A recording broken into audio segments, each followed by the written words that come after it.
जय गुरुजी संगत जी, welcome back to my Guruji channel Guruji सत्संग with RJ Prachi. I hope कि गुरुजी की रहमतें आप सभी पर बरस रही होंगी। आप जहां कहीं भी होंगे बिल्कुल स्वस्थ होंगे और मस्त होंगे। संगत जी, आज का जो सत्संग मैं आप सभी के साथ शेयर करने जा रही हूँ वो बहुत ज्यादा ब्लेस्ड सत्संग है। क्योंकि संगत जी, आज जो मैं सत्संग शेयर करने जा रही हूँ वो गुरुजी की पुरानी संगत सबीना कोचर आंटी जी का है। जो वचन मैंने आप सभी के साथ शेयर किए थे अपने चैनल पे, उन वचनों के बारे में भी आंटी जी के सत्संग के थ्रू सभी को पता चला, जिससे कि हम सभी बहुत ज्यादा ब्लेस्ड फील करते हैं। क्योंकि हम उस समय गुरु जी के सामने नहीं थे, इस चीज का हम बहुत ज्यादा रिग्रेट फील करते हैं। लेकिन जब हम आंटी जी से सत्संग सुनते हैं और उनके थ्रू जब हम ये जान पाते हैं कि हमारे गुरुजी क्या कहते थे, और वचनों के रूप में जब हम गुरुजी की वाणी को सुनते हैं और समझते हैं कि वो क्या कहना चाहते थे, उनकी शिक्षाएं क्या होती थी, तो बहुत ही ब्लेस्ड फील होता है। तो संगत जी, आज बहुत सौभाग्य की बात है कि आंटी जी ने मुझे मेरे टेलीग्राम पर मुझे ये अपनी सत्संग की वीडियो शेयर की है, जो मैं आप सभी को सुनवाना चाहूंगी, आप सभी को दिखाना चाहूंगी। तो इसका आनंद लीजिए। एक एक शब्द बहुत ब्लेस्ड है। इसका एक एक शब्द में हमारे इतने सारे सवालों के जवाब मुझे मिले और आई होप कि आपको भी मिलेंगे। इसीलिए इसे अंत तक जरूर सुनेगा और गुरु जी की ब्लेसिंग्स लीजिएगा। संगत जी, आंटी जी लाइव सत्संग शेयर कर रही हैं, तो अगर उनकी आवाज आपके कानों तक ठीक तरीके से नहीं पहुंचे तो आप ईयरफोन्स का इस्तेमाल करें, लेकिन सत्संग को अंत तक जरूर सुने। बहुत ब्लेस्ड सत्संग है। जय गुरु जी। लखनऊ की संगत का बहुत बहुत शुक्राना मुझे यहाँ आमंत्रित करने के लिए, ताकि मैं गुरु महाराज से इस धरती पर अपनी ब्लेसिंग्स, अपना आशीर्वाद उनसे ले सकूं। शुक्राना।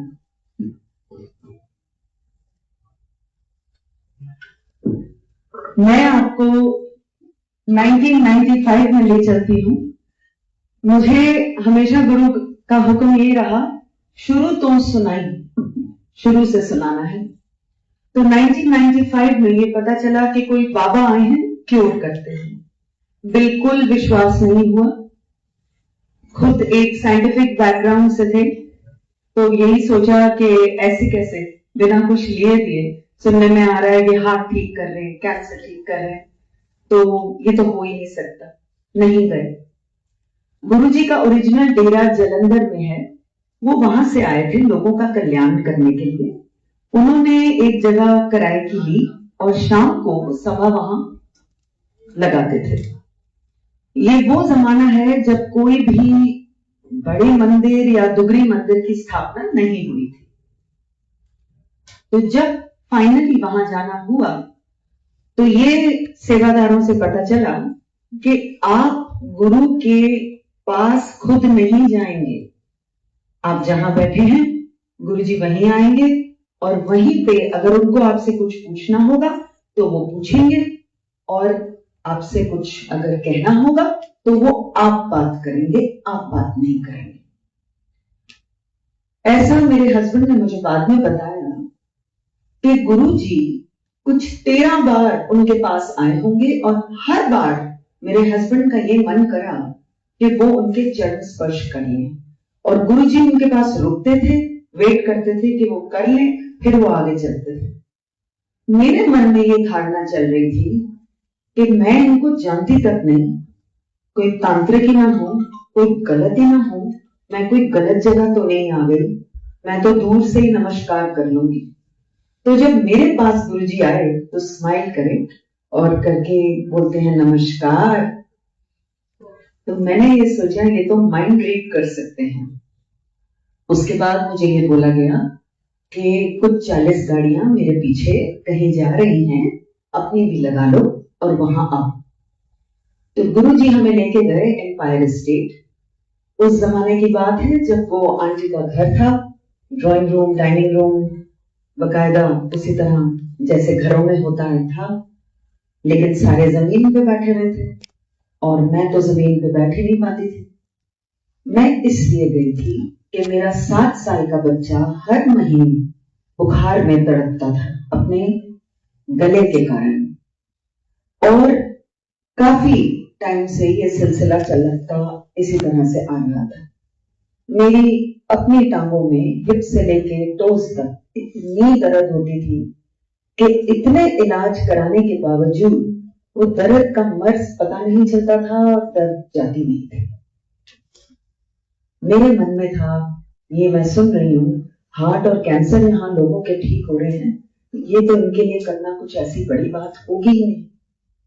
फिर फाइनली गुरु जी वहां जाके अपने कमरे में सीधा गए और दरवाजा उन्होंने कर लिया बंद। मैं ना बैठ सकती थी तो मैं एक कोने में जाके खड़ी हो गई। मैंने देखा 15 से 30 जने वहां पे दोनों साइड उस दरवाजे के हैं।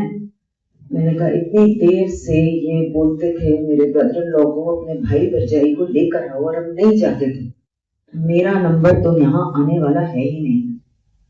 दरवाजा खुला, गुरुजी सीधा मेरे तरफ आए और इशारा करके ऐसे उन्होंने करा। मुझे नहीं पता मैं कब बैठ गई होंगी थक के। हड़बड़ा के मैं उठी तो मुझे कहते हैं पंजाबी में बता। मैंने कहा जी मेरा लड़का। कहते हैं उसकी छोड़, अपनी बता, तुझे क्या प्रॉब्लम है। मैंने कहा जी मेरी टांगें बहुत दर्द करती हैं।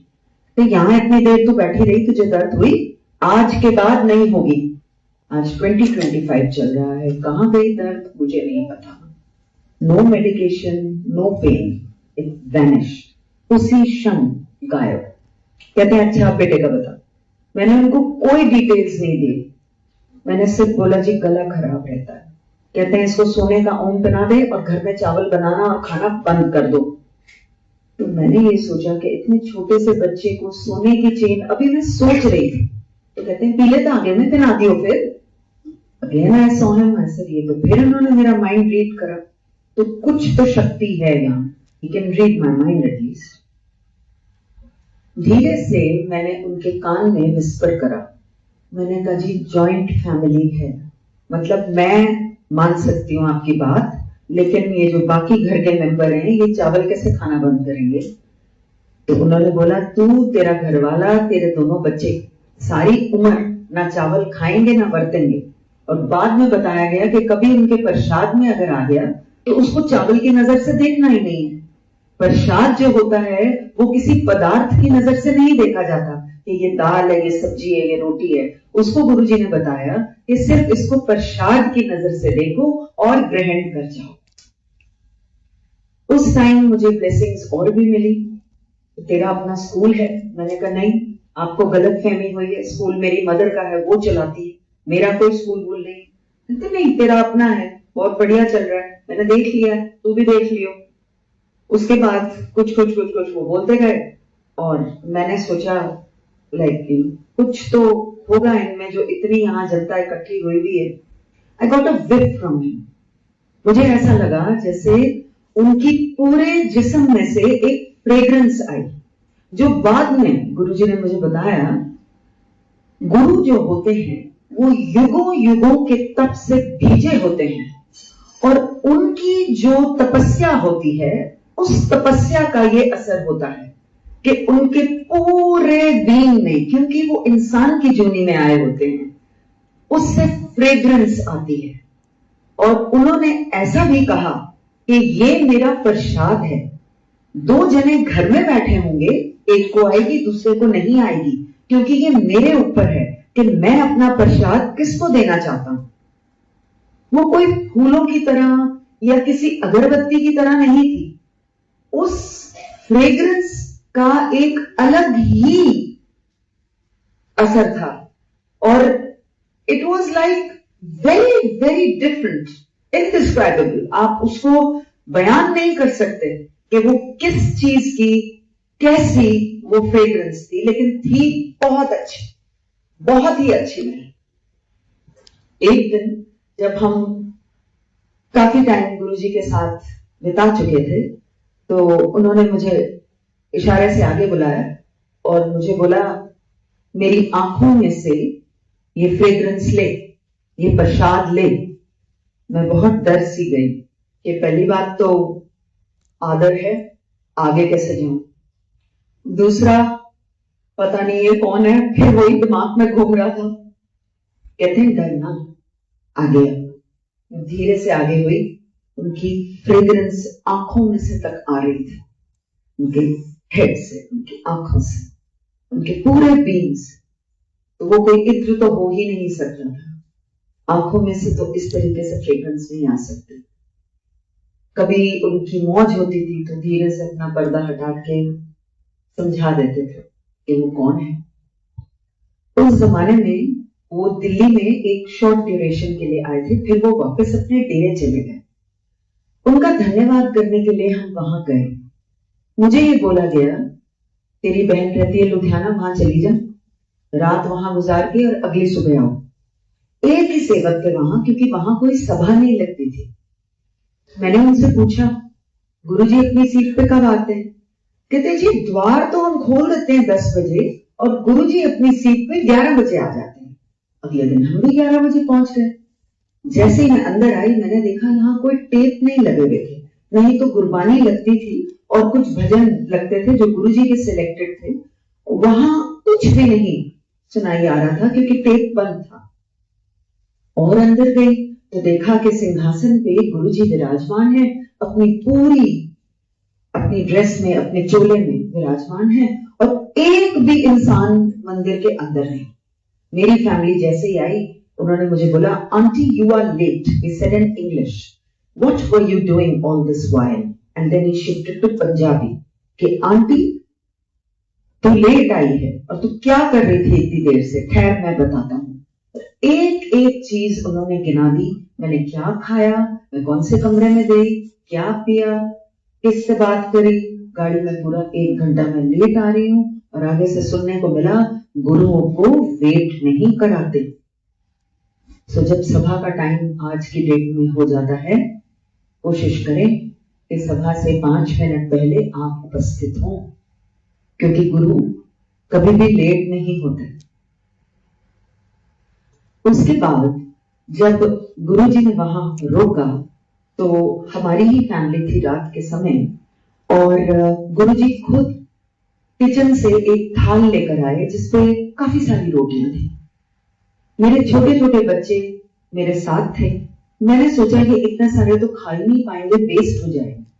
तो मैंने उस थाल में से निकाल के गुरुजी को वापस पकड़ाने की कोशिश करी। गुरुजी ने वो रोटियां मेरे से छीन के एक थाल पे जोर से उन्होंने बैंड करी और ये बोला इंग्लिश में, eat this, it is your medicine, खा, ये तेरी दवाई है। उस समय उन्होंने महत्व समझाया। उन्होंने बताया, मेरी ब्लेसिंग्स देने के तरीके बहुत हैं, और इतने तरीकों में से एक ये है कि आपको जब चाय प्रसाद मिलता है, चाय प्रसाद कभी भी स्नैक्स के साथ नहीं होता, कभी भी नहीं होता, सिर्फ चाय प्रसाद। फिर आपको लंगर दिया जाता है। ये आपका एक प्रोसेस, गुरुजी ने शब्द इस्तेमाल करा, प्रोसेस। ये आपका एक प्रोसेस चल रहा है, और उस प्रोसेस की पूर्ति पर आपको वो ब्लेसिंग्स दी जाएंगी जो गुरुजी आपके लिए ठीक समझते हैं। ये नहीं कि आप क्या मांग रहे हैं, जो आप मांग रहे हैं उन्होंने सुन लिया। उन्होंने ये भी बताया कि मुझसे जब अरदास करते हो, जब आप प्रेयर करते हो किसी भी चीज के लिए, तो आप एक ही बार करें, उस चीज को आप बार बार दोहराए ना, ये समझ के कि गुरु ने सुना कि नहीं सुना। उन्होंने बोला, मैं पहली ही बारी में सुन लेता हूं। तो वो हमारे लिए क्या कर रहे हैं कि आपने तो कुछ मांगा, उनको देख लेने दीजिए ना कि वो आपके लिए चीज फलेगी कि नहीं। आपको आगा तो नजर आ नहीं रहा। तो गुरुजी ने बोला कि मैं तुम्हारे बच्चे क्या, तुम्हारे बच्चों के बच्चों को भी देख के ब्लेस करता हूं। कुछ संगत पुरानी आई, गुरुजी ने इजाजत दी अगले दिन, क्योंकि हमें काफी दिन रोका गया था। तो गुरुजी ने उनको कहा कि जितने कल्याण मैंने तुम्हारे करे हैं इनको सुनाओ। एक को बोला, दूसरे को बोला, तीसरे को बोला, हमने सुना। हम नए थे, मेरे हस्बैंड और मुझे नहीं पता था कि गुरु की क्या महिमा होती है। उनका मुंह खुल गया उनके सामने। कहते हैं, Guruji don't you think it's very pompous? आप सारों को कह रहे हो कि जितने कल्याण मैंने तुम्हारे करे हैं तुम इनको सुनाओ। गुरुजी आपको नहीं लगता कि आप अपनी वड्याई करा रहे हो? तो गुरुजी ने स्माइल करके उनका जवाब दिया, उन्होंने बोला नहीं, इतने तरीके जो मेरे हैं कल्याण करने के, कितने तो मैं ऐसे कर जाता हूं लोगों को पता तक नहीं चलता, क्योंकि वो गुरु ही क्या जो बता के कल्याण करे। और मेरे इतने तरीकों में से एक ये भी है, जो बोलता है उसका भी भला, जो सुनता है उसका भी भला, दोनों तरफ मेरी ब्लेसिंग्स चल रही होती हैं। और वो पता करना तुम्हारा काम नहीं है, कैसे तुम अपनी ब्लेसिंग्स लो। कुछ टाइम बीता और गुरुजी ने फिर हमें एक बात बताई। कहते हैं मेरे पास जब आते हो, जूते बाहर उतार कर आए हो, तो अपनी इंटेलिजेंस, अपनी सोच भी बाहर उतार कर आया करो, क्योंकि यहां उस अकलमंदी का कोई काम नहीं है। यहां पे कुछ भी साइंटिफिक नहीं चल रहा, यहां सिर्फ मेरी ब्लेसिंग्स चलती हैं। तो यहां कुछ भी ऐसा नहीं है। मेरे पास सरेंडर करने आओ।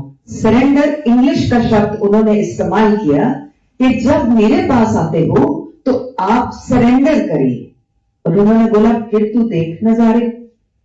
सरेंडर आत्मसमर्पण है, वो आत्मसमर्पण जो आप एक गुरु को कर देते हैं कि गुरु जी आपको हमारे बारे में ज्यादा पता है, आप हमारा भला ही चाहते हैं, तो आप कीजिए जो आपको करना है, जिस तरीके से आपको करना है। बीच में हम अपना किंतु परंतु, अपना इफ एंड बट नहीं लाएंगे, क्योंकि ये गुरुजी ने सिखाया कि किंतु परंतु एक तरफ रख देना है। लेसन और भी थे, और उनमें से एक था, अगर जिंदगी का घोड़ा मुझे दो तो मैं बिल्कुल सीधा हाँकूंगा। तो जिंदगी की डोर अगर हम भोले भाव अपने गुरु को पकड़ा देते हैं, तो उनका दायित्व हो जाता है कि वो हमारी जिंदगी में जो हमारे लिए सबसे अच्छा है, बेहतरीन है, वो करें, और वो करते हैं। कुछ समय बाद हमें पता चला गुरुजी दिल्ली आए हैं, लेकिन वो कहीं छुपे हुए हैं। अलाओ, अगर आप हो जाएं अंदर, आगे आपको मिल जाए तो आप जा सकते हैं, नहीं तो नहीं। मेरे हस्बैंड और मुझे आज्ञा मिली, और मेरे फादर को बताया गया था कि उनको लिम्फोमा है, कैंसर लिम्फ ग्लैंड्स का। अस्पताल वालों ने 90s में उनको सिर्फ 3 महीने दिए जीवित रहने के लिए। हम गुरुजी को बताने गए थे, लेकिन उस दिन कोई नहीं था मंदिर के अंदर, और गुरुजी सेटी के ऊपर बैठे हुए थे, आलती पालती कभी इधर कभी उधर कभी इधर। हमें ये पता था कि ये इंसान की जूनी में है, और उन्होंने खुद ही बताया था कि मेरी अपनी कुछ मर्यादा होती है, क्योंकि मैं इस जूनी में आया हूं। तो इसीलिए हम बोल नहीं पाए। हमने सोचा कि ये पहले ही इतना कष्ट अपने ऊपर लिए हुए हैं, हम क्या बोले। बाहर आके हमने एक दूसरे को यही बोला, इतने बड़े महापुरुष को हम क्या बताने आए हैं। एक हफ्ता बीता और गुरुजी ने हम दोनों हस्बैंड वाइफ को बोला कि मैं कहीं जा रहा हूं किसी की हाउस वार्मिंग पे ब्लेसिंग देने के लिए, तुम भी वहां पहुंचो। और वहां एक हंसी का माहौल था, बहुत ही खुशी का माहौल था, क्योंकि उनके घर गुरु आए थे। मेरे फादर क्योंकि हॉस्पिटल में थे, मेरा बिल्कुल वहां मन नहीं था कि मैं बैठूं, और मैं बुलाई गई और गुरुजी ने इशारा करा अपने साथ बैठने को, और उसके बाद मेरी तरफ देखा भी नहीं।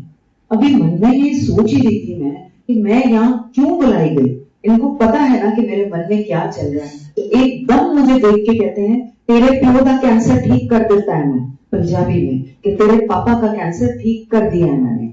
अस्पताल में वो रिपोर्टें जो कैंसर पॉजिटिव आती थी, धीरे एक रिपोर्ट के बाद दूसरी के बाद तीसरी वाली क्लियर, उसमें कोई कैंसर नहीं। किसी ने हमें एक सुझाव दिया कि अपने पिताजी को यहां से ले जाइए दूसरे अस्पताल में, क्योंकि doctor scientific bent of mind के होते हैं, वो किसी गुरु में विश्वास नहीं रखते, इसीलिए आप यहां से ले जाइए, क्योंकि ये बार बार टेस्ट होंगे। अब जब हम दूसरे अस्पताल में लेके गए तो मेरे फादर की मेमोरी फेल हो गई, बीवी और बच्चों तक को वो रिकॉग्नाइज नहीं कर पा रहे थे। फिर गए गुरुजी के पास और आज्ञा मिली, और वहां जाके हमने गुरुजी को, मेरी मदर उस टाइम पहली बार गुरुजी के गई। अभी तक वो नहीं जाती थी, क्योंकि वो ये कहती थी मैं शिरडी साईं भक्त हूं, और मैं बाबा के साथ द्रोह नहीं कर सकती, मैं कहीं और मत्था नहीं लगा सकती, क्योंकि शिरडी साईं मेरे लिए सब कुछ है।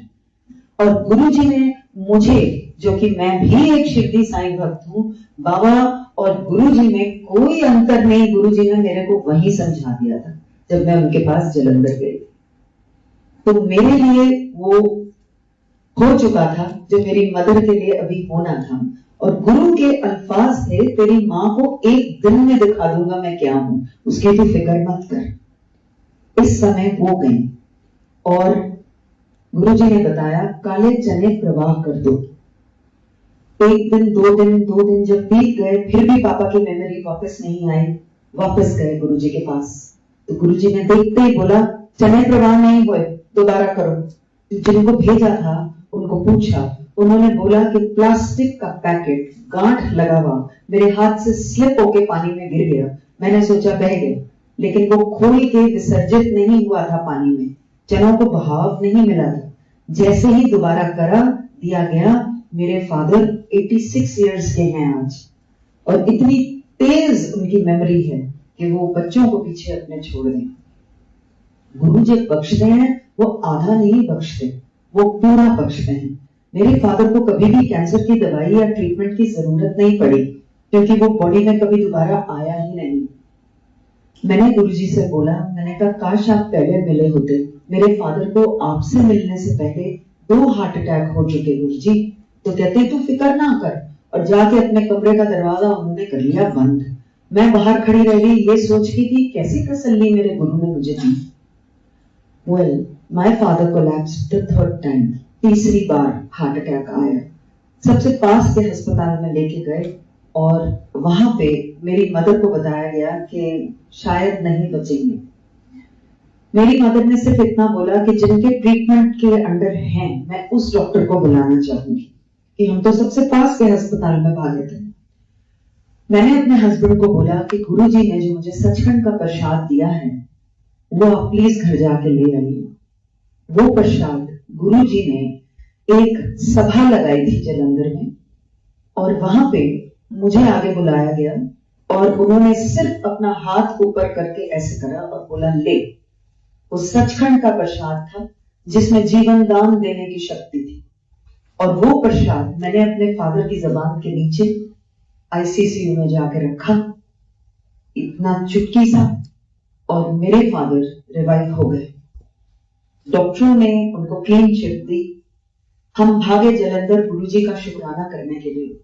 जैसे ही मैं अंदर आई, कुछ 10 लोगों के साथ जमीन पर बैठे थे। मुझे कहते हैं आजा, फिर जितने कल्याण मैंने तेरे करे हैं ना, इन सारों को बता, और पियो का लेटेस्ट भी 10 दियो, कि अपने पापा का जो लेटेस्ट है वो भी बता देना। मैं उनको क्या बताती, उनको तो पहले से ही पता था। मेरी मदर के लिए उन्होंने बोला तेरी माँ को मैंने बचा दिया है। तो मेरी माँ को जब मैंने जाके बोला, कहती है मुझे क्या हुआ है, मैं तो बिल्कुल ठीक ठाक हूँ। मैंने कहा जी आपको करना क्या है, आप तो बोलने भी नहीं देते वहां पे, आपको सिर्फ अपना चाय प्रसाद ग्रहण करना है, अपना लंगर छकना है, अपनी ब्लेसिंग्स लेनी है। आप जिस भी भगवान को याद करते हैं वहां बैठ के याद कर लेना और बाहर आ जाना।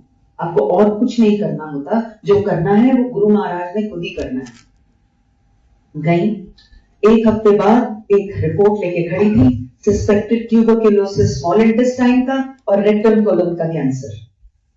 फिर गई, अपना प्रोसेस कंप्लीट करा। अगली सुबह अस्पताल में एक पाइप क्लियर है। गुरुजी को थैंक यू बोलने गई। गुरुजी कहते हैं जा अपनी डायबिटीज चेक करा ले। चेक कराई, नॉर्मल लिमिट में आई।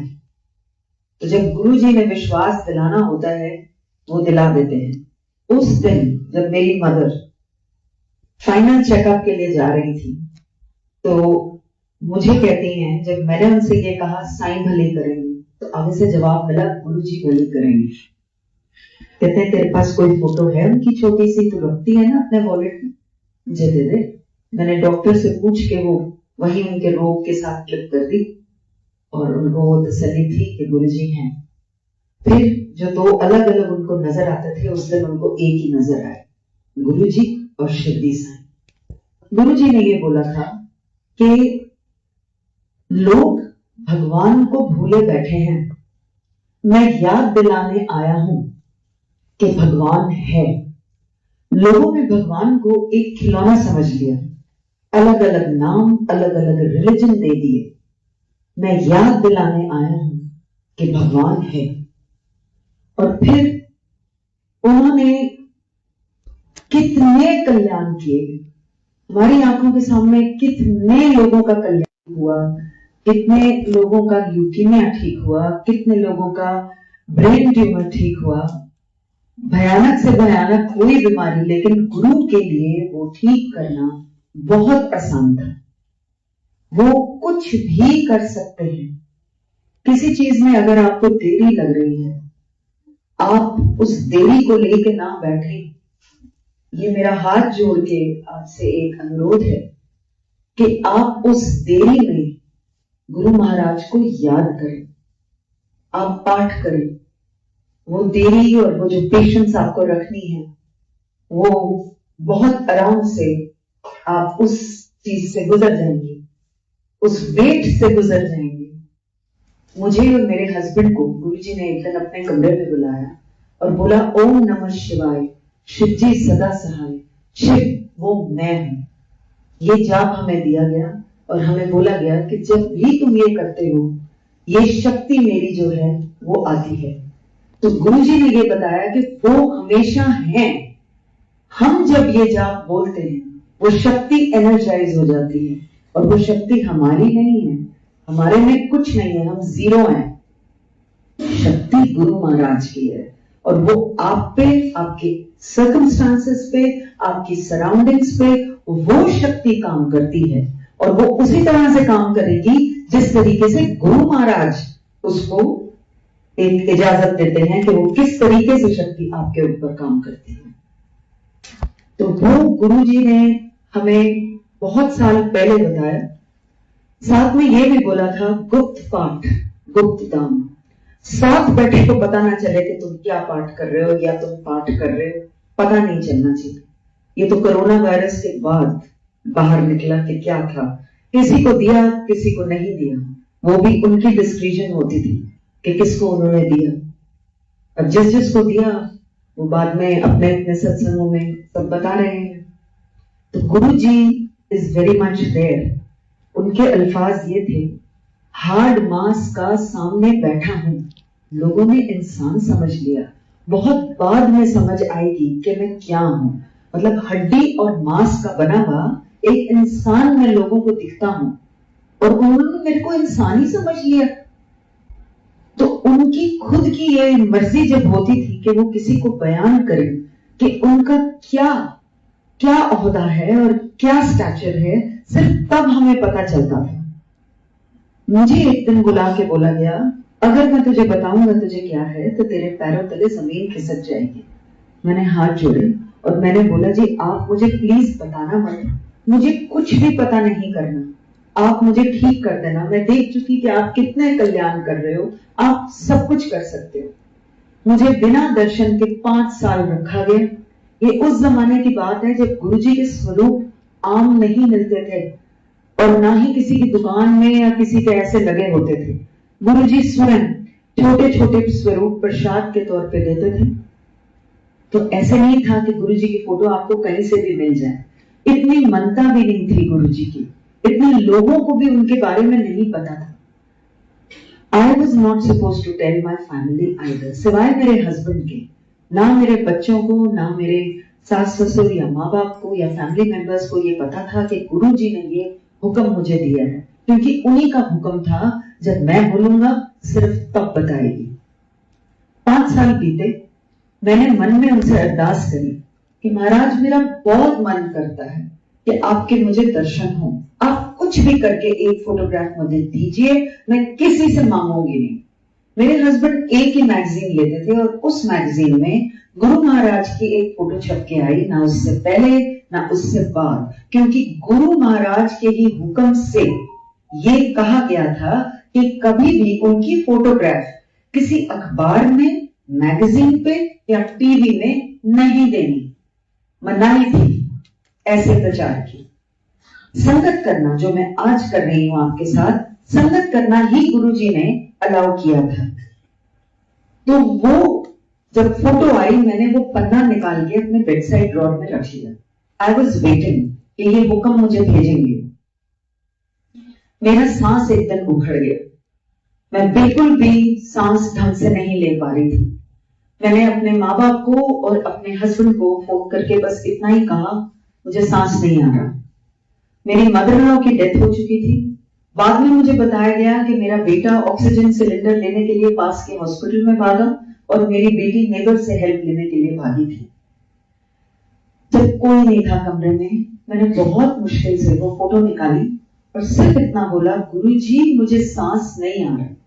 एक अजीब सी सेंसेशन मेरे गर्दन के पीछे मुझे लगा, कुछ हलचल हुई और ऐसे लगा जैसे किसी ने मुझे सांस दिया और सांस आया। मैं फिर भी अस्पताल ले जाई गई। एक ऑक्सीजन मास्क था मेरे नाक के ऊपर और मन में मैंने ये सोचा कि जब मेरा अंत आया, ना मेरा घर वाला काम आया, ना मेरे माँ प्यो, ना मेरे बच्चे, ना कोई और, सिर्फ मेरा गुरु काम आया। जब मैं गुरु जी के आगे खड़ी थी तो मुझे स्माइल करके कहते हैं, क्यों फिर? ना घर वाला काम आया, ना माँ प्यो, ना बच्चे, ना कोई और, तेरा गुरु काम आया, ले तेरी सेकेंड लाइफ। और ढेर सारा प्रसाद दिया। उस दिन शाम को एक डॉक्टर साहब आए और डॉक्टर साहब को कहते हैं, मर चली थी, मैंने बचाया, मेरी तरफ इशारा करके। फिर मुझे बुलाया गया उनके कमरे में और मुझे बताया गया, कहते हैं तूने मेरी फोटो मांगी थी इसीलिए मैंने दी। वो फोटोग्राफ कभी नहीं आती छप के अनलेस ये कुछ संज अपना नाम क्रिएट करते। फिर उन्होंने मुझे ये भी बताया, गुरु युगों युगों के तप का जो उनकी जो कमाई होती है, वो कमाई में से मैंने तेरे को दिया जीवन दान, क्योंकि वो गुरु दे सकते हैं जिसको भी वो चाहें। उनके ऐसे अल्फाज थे, लेख मिटा के अगर नया लेख कोई दे सकता है तो वो मैं दे सकता हूं।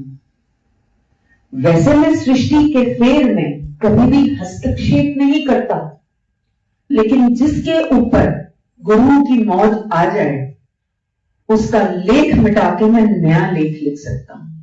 वो जीवन दान मैंने तुझे दिया। And I'm so grateful. I'm so blessed. Guruji Maharaj, thank you so much for doing that for me. उनका बहुत शुक्राना। शुक्राना करना भी गुरुजी ने ही सिखाया। ये शब्द उन्होंने बोला कि जानवर मर के भी काम आ जाते हैं, उनको खाया जा सकता है, उनके जूते बन जाते हैं, बेल्ट बन जाती है, बटुए बन जाते हैं, लेकिन इंसान वो मर के किस काम का? मर के तो वो किसी काम का नहीं। तो अगर जीते जी वो भगवान का शुक्राना कर ले, उसके लिए इतना ही काफी है। इसलिए शुक्राना करना चाहिए। और गुरुजी ने एक छोटे बच्चे को जैसे सिखाते हैं, मुझे सिखाया। कहते हैं आंख, नाक, मुंह, कान तेरे आगे लगे हैं, पीछे क्यों नहीं? इस चीज का तो शुक्राना कर। छोटी से छोटी चीजें जो हमारे पास हैं, लेकिन हम भूल जाते हैं कि ये भी तो भगवान की दी हुई चीजें हैं। हमारा ध्यान उसी तरफ जाता है जो हमारी झोली में आ नहीं रहा, क्योंकि हमारी वैसी एक भावना है कि वो फलानी चीज हमारी झोली में आए। लेकिन जब वो भूल जाते हैं हम कि जो प्रभु ने पहले से ही दे रखा है, पहले उसको तो समेट लें। अगर वो भी चला गया या वो भी ना हुआ तो फिर क्या करेंगे? एक दिन उन्होंने ऐसा बताया कि गुरुओं के लेवल होते हैं, अलग अलग महापुरुषों के भी लेवल होते हैं। हर महापुरुष को पता है कि उसका क्या काम है। कोई वर्ल्ड में एक ऐसा आता है जो लोगों का मर्ज अपने ऊपर खींच लेता है, अपने कंधों पे उठा लेता है, और वो सतगुरु होता है, वो मैं हूं। कोई ऐसा कह नहीं सकता जब तक उसने किया ना हो। गुरुजी ने फिर बताया, मैं प्रैक्टिकल करके दिखाता हूं। कोई दूसरा अगर करने की कोशिश करेगा, वो भार नहीं उठा पाएगा, उसके कंधे झुक जाएंगे, वो कंबल कर जाएगा, वो भार नहीं उठा पाएगा लोगों का। तो सिर्फ वो ज्योत जो परमात्मा की इजाजत से आई होती है, सिर्फ वो जिसको हम इनकारनेशन ऑफ गॉड कहते हैं, वो गुरुजी हैं। एक परमात्मा की, निरंकार की वो ज्योत जो लोगों का भला करने के लिए धरती पे आई। और उन्होंने ऐसा भी बोला था कि उनका जो इंसानी शरीर है वो एक मर्यादा में है, नाउ जो वो इंसानी शरीर के बाहर है, तो आप सोचें कि वो कोई मर्यादा उसकी है ही नहीं स्पिरिट फॉर्म की। वो कितना ज्यादा और कितना बड़ा आप सोचिए वो रूप होगा कि हम सोच भी नहीं सकते। उस शक्ति का हम अंदाजा भी लगाने नहीं बैठ सकते कि गुरुजी क्या है। मेरी यही आप लोगों से ये इल्तिजा है कि आप उनको हल्के में ना लें, आप उनको बाय द वे बस ना लें। गुरु की जो बातें बताई हुई हैं आप उस पे डटे रहिए। दुनिया क्या सोचती है ये जरूरी नहीं है, हमारा गुरु क्या सोचता है वो ज्यादा जरूरी है। संगत जी, बहुत ही ब्लेस्ड सत्संग है आंटी जी का। Thank you so much aunty ji, ये सत्संग हम सभी के साथ शेयर करने के लिए। लेकिन संगत जी, ये अभी फर्स्ट पार्ट है, सभी के टाइम को ध्यान में रखते हुए ये थोड़ा लंबा सत्संग है और कोई इस सत्संग को अधूरा ना छोड़े, इसीलिए मैंने 2 पार्ट्स में इसे डिवाइड कर दिया है, जिससे कि आप आसानी से गुरुजी की ब्लेसिंग्स ले पाएं, इसे पूरा सुन पाएं। तो अगला पार्ट हम अगले वीडियो में शेयर करेंगे, इसका इंतजार कीजिएगा और गुरुजी की भरपूर ब्लेसिंग्स लीजिएगा। जय गुरुजी, शुक्राना गुरुजी।